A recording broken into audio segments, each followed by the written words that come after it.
Acorn TV, proud sponsor of Just Seen It, offers hundreds of hours of British mysteries, dramas, and comedies streaming commercial-free on demand. Learn about our 30-day trial at acorn.tv/PTV.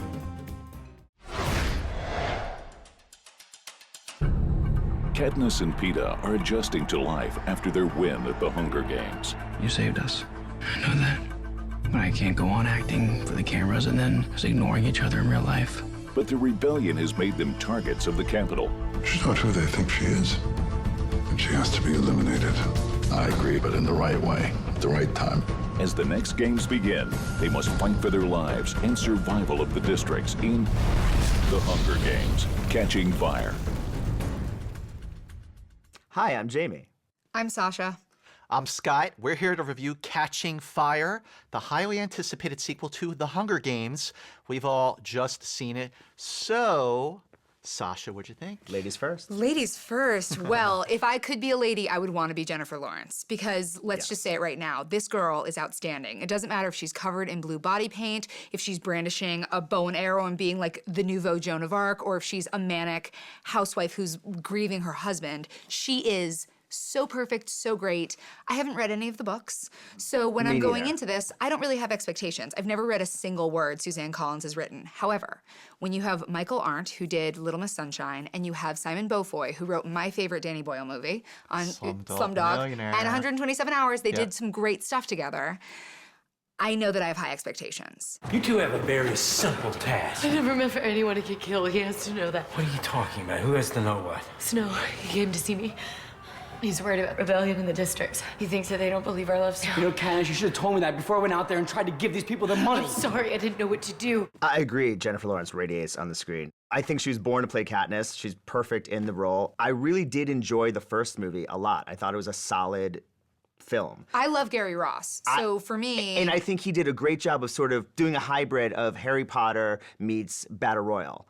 This film, I thought was even better, which I wasn't expecting. I thought Francis Lawrence brought a darker tone, and I know you don't agree with me, Scott I can tell. Scott is shaking his Sorry, head. Okay, I know I'm gonna be in a minority on this one, and fans, please don't kill me for this. But you didn't like it. I did not like Catching Fire. That's shocking to me. I thought it was too long. It is too long. Too depressing, it was too dark, and it was not fun. It took way too long to get to the games, which felt like a retreat of the first movie. If you didn't see the first movie, you're totally lost. It does not stand on its own. But I can't think of any sequel that has come out recently where it could stand on its own. That's sort of the thing, is there's this expectation that people have read all of the books, love all of the books, have seen all of the movies.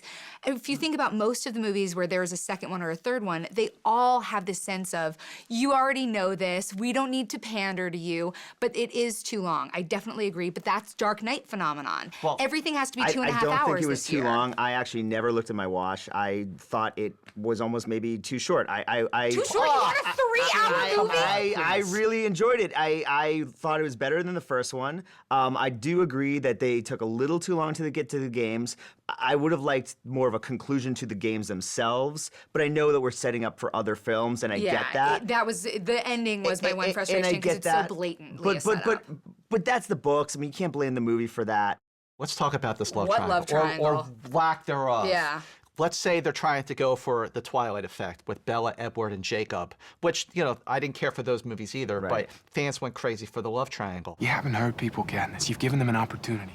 They just have to be brave enough to take it. We have to go, Gale, before they kill us. They will kill us. What about the other families? Huh? The ones who stay. What happens to them? People are looking at you, Katniss. I don't want anyone looking to me.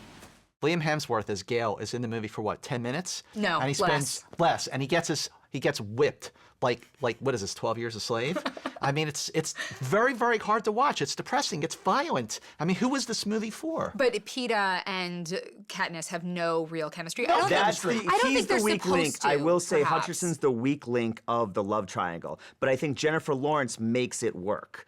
Between Katniss and Peeta, Peeta looks like her little brother. Yes, very little. Like, there's no chemistry there whatsoever. No. And I completely agree that Jennifer Lawerence, I mean, she's so intense. She's crying all the time. And I think her performance physically, she's game, she's up for it. But where is the range, the dynamic that she showed so well in Silver Linings Playbook and in Winter's Bone? I think she's a fantastic actress, but beyond the physical requirement to play Katniss, it's a one-note performance, and it didn't grab me. Well, but when you look back, if you can look back at her versus What's-Her-Bucket from Twilight, come on, this is a masterclass. Yeah, absolutely.